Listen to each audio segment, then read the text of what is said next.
Now at 6, pushback from airline workers protesting the vaccine mandate. The Biden administration says companies have now have until after the holidays to get their staff vaccinated. I'm not cattle and waiting for the veterinarian to give me my jab. I'm a human being. Southwest tells KENS 5 it hasn't released percentages yet because it's waiting for staff to comply with the mandate. This is not about freedom or personal choice. If you want to protect the airlines, stop the mandate. Ron Souther, co-founder of U.S. Freedom Flyers, has been an airline pilot for 31 years. He says their growing network has about 15,000 employees from 25 different airlines. This group says there are employees willing to lose their careers before they lose their rights to medical freedom. Comply with the mandate. This is not about freedom or personal choice. To help maintain our freedom and preserve our freedom, we have to push back on this top-down oppression and restore bottom-up governance. I just want this to That's exactly the reason why Glenn Chapman, a pilot for a major airline for more than 30 years, joined U.S. Freedom Flyers. It's kind of like freedom or constitution with an asterisk. Comply with the mandate. This is not about freedom or personal choice. Most major carriers have said they will follow Biden's rule.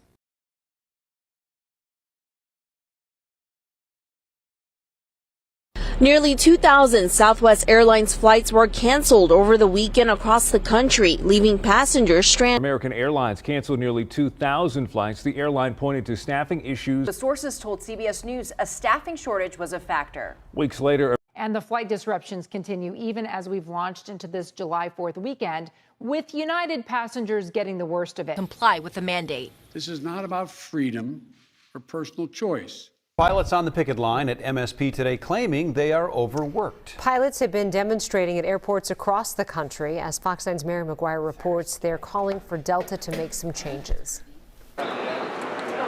If I look tired, that's because I am. That was the message Delta Airlines pilots were sharing at a silent demonstration on Thursday morning. They have the planes, but not enough pilots, so they're overscheduling the airline, relying on these pilots to pick up that overtime. Comply with the mandate. This is not about freedom or personal choice. 100 pilots took part in the march outside Minneapolis-St. Paul International Airport, one stop on a nationwide circuit of protests. An American pilot, could not get a flight to make it to his own son's funeral this week. This news conference followed a very passionate picket just up the road at airline headquarters. Hundreds of pilots who said the airline is short a fully trained staff, running pilots who do come to work ragged. Comply with the mandate. This is not about freedom or personal choice. As most airlines rebound, tonight the travel nightmare for Southwest passengers presses on. They told us that the flight was canceled. Making up nearly 90% of today's cancellations, Southwest nixing another 2,500 flights. That's on top of the more than 11,000 already canceled in the last week. Last 2 years, we've seen more meltdowns. They've been more severe. The Senate's Transportation Committee promising today to investigate the causes of Southwest flight cancellations. Comply with the mandate. This is not about freedom or personal choice.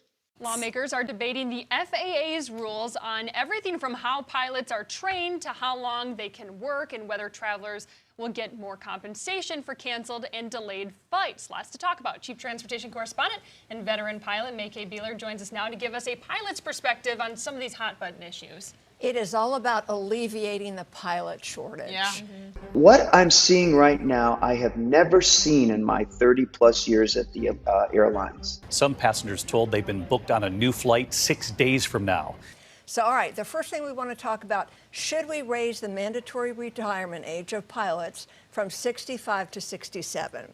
Now, back in 2007, it was raised from 60 to 65. Now, should we raise it to 67? Comply with the mandate. This is not about freedom or personal choice.